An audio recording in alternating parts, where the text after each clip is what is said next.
Welcome back, you gorgeous weirdos. Good morning, good afternoon, good evening. I'm so glad you're here. So we're going to do very beginner-friendly dip powder nails from start to finish. We're going to do prep, we're going to do application, we're going to do nail art later, but we're going to start off with prep. Now, there are so many ways to prep your nails, and it really does depend on your own natural nails. For my nails, what I like to do is take a glass cuticle pusher, go around my cuticle area, get up all of that dead skin, because that dead skin is and will cause lifting of your dip powder. So you want to make sure that is all cleaned off before we start anything. So I'm going to go around with the flat side first, kind of exfoliating, going around in little circles. Then I'm going to go in with the other side, scrape anything out from that little pocket in my skin. And now my cuticles are cleaned up. Once I have that done, I'm going to grab a spongy buffer type thing, and I'm just going to remove the shine from my natural nail. I'm not applying any pressure. I'm not trying to take layers off my nail. I just want the shine removed and have a little bit of texture to my nail that will better grip onto the dip powder. Once I have my nails shine free, I'm going to go ahead and cleanse my nails off with some alcohol. Now, if your nails are a little more oily or stubborn and they don't like hanging on to product, I would suggest using 100% acetone at this point.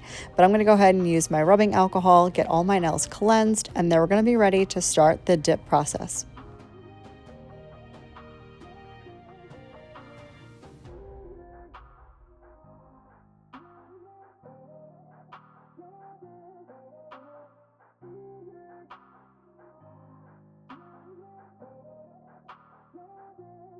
So I'm going to go ahead and get started with the dip process. The first step for me, and this is again for a long-lasting manicure, no peel-off base coat. If those of you who know, I'm going to start off with one coat of my dip base going down on the nail, and I'm going to let that dry. I'm not going to dip yet. What this base layer does, it will allow the second layer I put on to dry a little bit slower, because especially over a dehydrated nail, your dip base can dry real fast, making really uneven layers. I don't like that. I'm sure y'all don't like that. So I like to do one coat of the dip base first, let that dry, and then we'll go on to the second coat.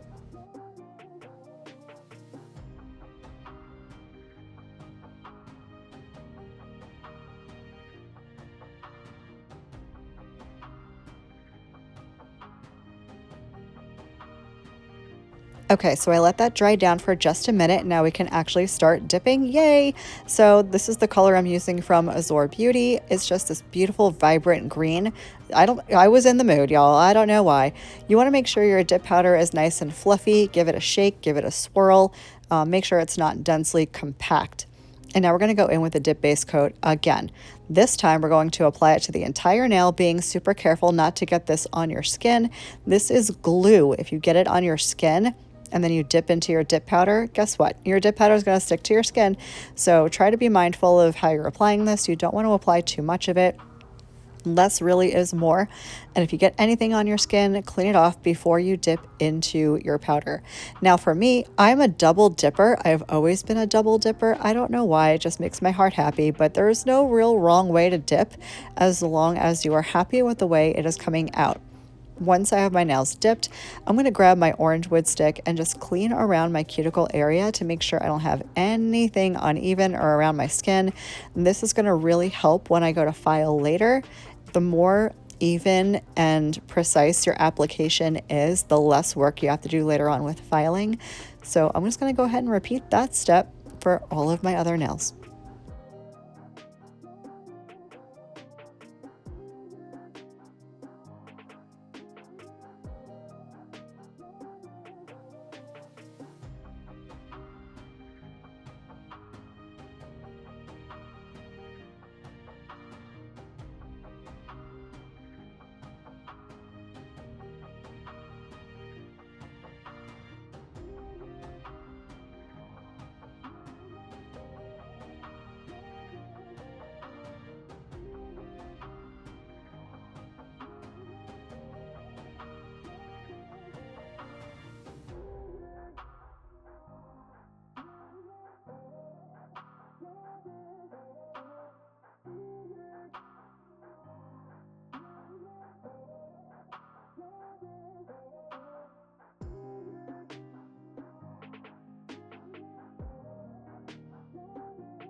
Once I have all of my nails dipped, I'm going to go ahead and remove the excess dip powder.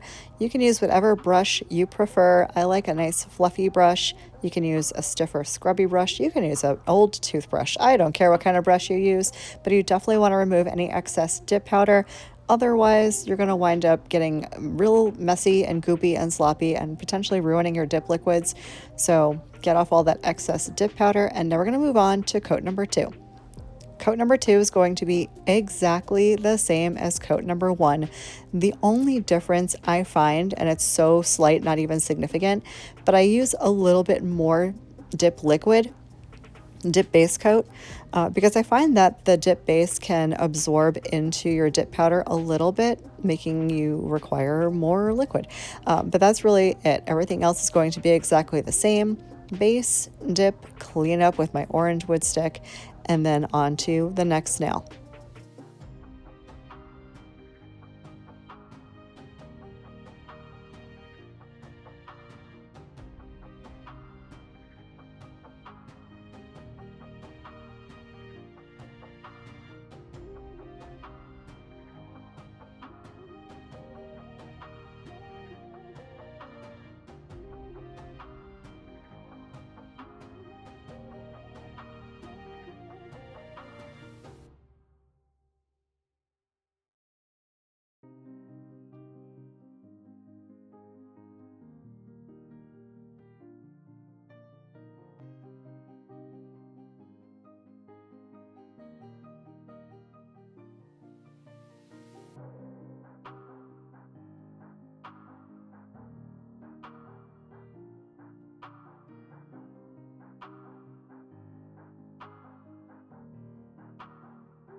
So my second coat is now done, and at this point we have choices to make. For me, I like to do a coat of clear over top of my color. It just makes it easier to file and buff. I know I'm not removing pigment and color, and it could sometimes look patchy if that happens. Plus, clear acrylic or dip powder, same thing, is the strongest of the dip powders because it's not compromised by pigment or glitters or anything like that. So it will add strength to your nails. If you have longer nails, if you need to build an apex to your nails, you're going to be doing a whole different process, which I will leave up in the eye for you to check out if you need to build an apex. But for me, I have super short nails and I already have a natural apex, so this is all I need to do.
So the dipping part of this video is now done. The dip is done, y'all.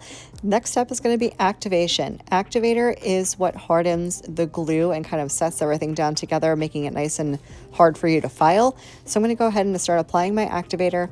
I'm just doing a thin coat. I don't want to slosh this all over my fingers. Just a thin coat across the nail. And I'm going to go over my nails twice. It's just, I don't know. It's a thing that I do. Is it necessary? Probably not, but I do. So if you want to do 2 coats, do 2 coats. If you're comfy doing one, only do one, and that's okay. Once I have my activator completely dry, we're going to start filing. But I'm going to hop off camera real quick and get my other hand done. So I got my other hand done, and now we're ready to file. I love these thin, skinny nail files. They're wooden nail files. They're nothing fancy, but I love them for a dip powder. The way I file, I clean up my sidewalls, clean up my free edge, get everything nice and even and shaped the way I like it. And then I'll go around my cuticle area and round that out too. So my cuticle line is nice and smooth and there are no jagged edges. After I do that, I'll go over the nails with that same spongy buffer that I used for nail prep, and that's literally it. That's what I meant when I said if your application is as precise as possible, you don't need a whole lot of filing. Work smarter, not harder, right? Right. So I'm going to go ahead and finish up my shaping. Then we're going to get into top coat, but then, because I didn't film it initially, it was a change of plans that I had last minute, but I will show you how to do the cutest little starfish nail art on this coming up here in a little bit.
So I finished up all my filing, shaping, buffing, and I went and washed my hands. Now, because I use soap when I wash my hands, I am taking some alcohol on a lint-free wipe. You can use a paper towel. You don't need lint-free wipes. And I'm just going to cleanse off any oil that might still be on the nail from the soap that I used, and then we can top coat. I prefer to use a gel top coat. It is just my preference. You can do what you want to do. But if you're going to use a gel top coat, I would highly suggest doing a gel base coat first, just to prevent any gel polish peeling problems. Gel top coat needs something tacky to hold on to, and that is what the gel base coat is for. So if you want to use dip powder top coat, you can totally do that. If you want to use regular nail polish top coat, you can totally do that too. If you want to forego the top coat and use no top coat and just have that matte look, you can do that too. So it's really your option, whatever you feel most comfy doing. This is what the finished set comes out looking like. Absolutely obsessed with the way they came out. Again, I'm going to cleanse off my nails. I know I'm using a whole lot of alcohol here, but I want to make sure there is no uncured gel anywhere on my nails, on my skin. I don't want it. I don't want a gel allergy. That's something I really don't want to do. So I'm going to go ahead and get anything wiped down, wiped clean, and then we're going to get into the starfish nail art.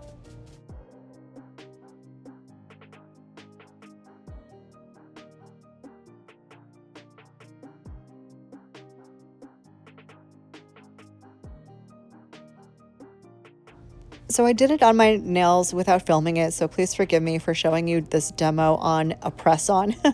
But I wanted to show you because I knew some of you would be like, but wait, you didn't show us nail art, so I'm going to show you. These are the colors I'm using. The pink is a liner from Largism. I don't know how to pronounce that. The white is just a white gel polish from Model 1s. I'm going to use a dotting tool. I'm going to use a liner brush, and I'm also going to grab an orange wood stick a little bit later. Let's get into it. So for the starfish, I'm going to start off with my dotting tool, the pink gel polish, and one little dot where I want the center of my starfish. That's it.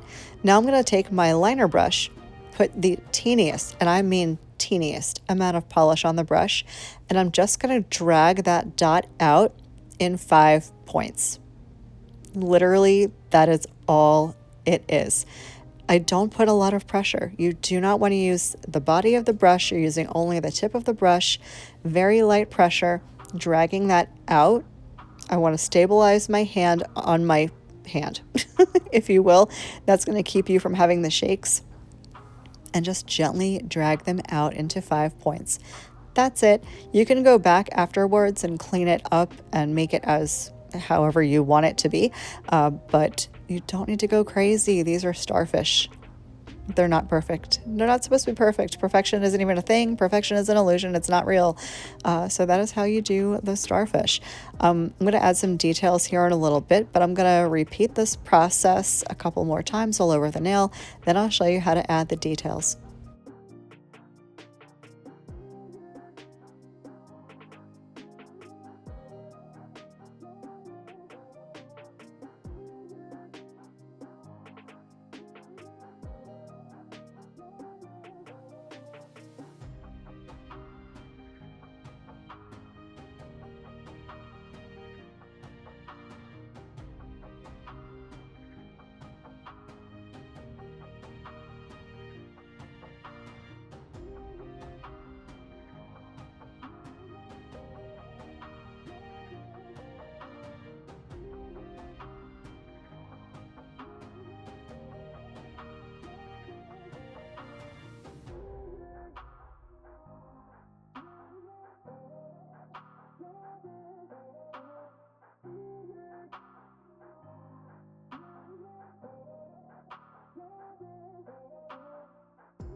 So I went ahead and I cured for 30 seconds, and now I'm taking that orange wood stick and the white gel polish, and I'm making a dot in the center of the starfish and then 2 dots on each of the starfish arms.